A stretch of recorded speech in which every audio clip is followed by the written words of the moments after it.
भजन संहिता अध्याय 48। सिय्योन में परमेश्वर की महिमा। हमारे परमेश्वर के नगर में और अपने पवित्र पर्वत पर यहोवा महान और अति स्तुति के योग्य है। सिय्योन पर्वत ऊंचाई में सुंदर और सारी पृथ्वी के हर्ष का कारण है। राजाधिराज का नगर उत्तरी सिरे पर है, उसके महलों में परमेश्वर ऊंचा गढ़ माना गया है। क्योंकि देखो, राजा लोग इकट्ठे हुए, वे एक संग आगे बढ़ गए। उन्होंने आप ही देखा और देखते ही विस्मित हुए, वे घबरा कर भाग गए। वहाँ कँपकँपी ने उनको आ पकड़ा और जच्चा की सी पीड़ाएँ उन्हें होने लगी। तू पूर्वी वायु से तर्शीश के जहाजों को तोड़ डालता है।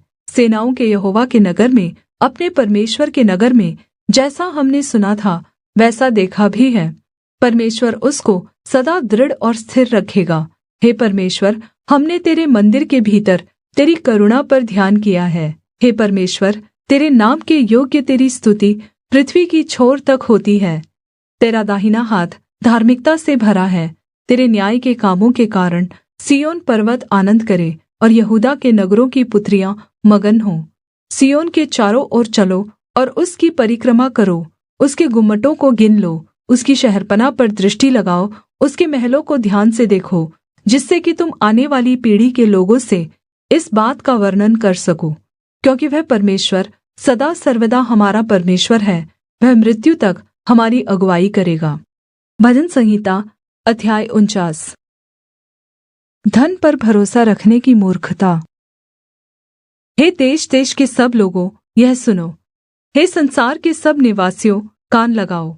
क्या ऊंच क्या नीच, क्या धनी क्या दरिद्र, कान लगाओ।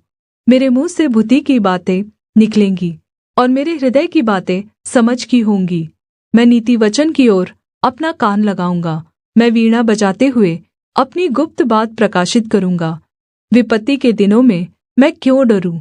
जब अधर्म मुझे आ घेरे, जो अपनी संपत्ति पर भरोसा रखते और अपने धन की बहुतायत पर फूलते हैं, उनमें से कोई अपने भाई को किसी भांति छुड़ा नहीं सकता है, और न परमेश्वर को उसके बदले प्रायश्चित में कुछ दे सकता है। क्योंकि उनके प्राण की छुड़ौती भारी है, वह अंत तक कभी न चुका सकेंगे। कोई ऐसा नहीं जो सदैव जीवित रहे और कब्र को न देखे। क्योंकि देखने में आता है कि बुद्धिमान भी मरते हैं और मूर्ख और पशु सरीखे मनुष्य भी दोनों नाश होते हैं और अपनी संपत्ति दूसरों के लिए छोड़ जाते हैं। वे मन ही मन यह सोचते हैं कि उनका घर सदा स्थिर रहेगा और उनके निवास पीढ़ी से पीढ़ी तक बने रहेंगे। इसलिए वे अपनी अपनी भूमि का नाम अपने अपने नाम पर रखते हैं।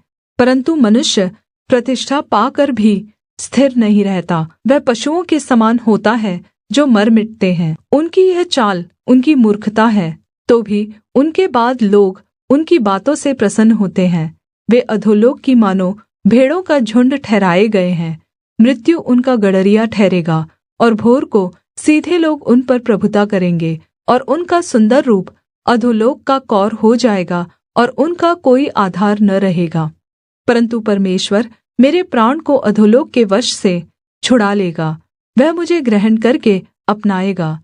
जब कोई धनी हो जाए और उसके घर का वैभव बढ़ जाए, तब तू भय न खाना, क्योंकि वह मरकर कुछ भी साथ न ले जाएगा, न उसका वैभव उसके साथ कब्र में जाएगा।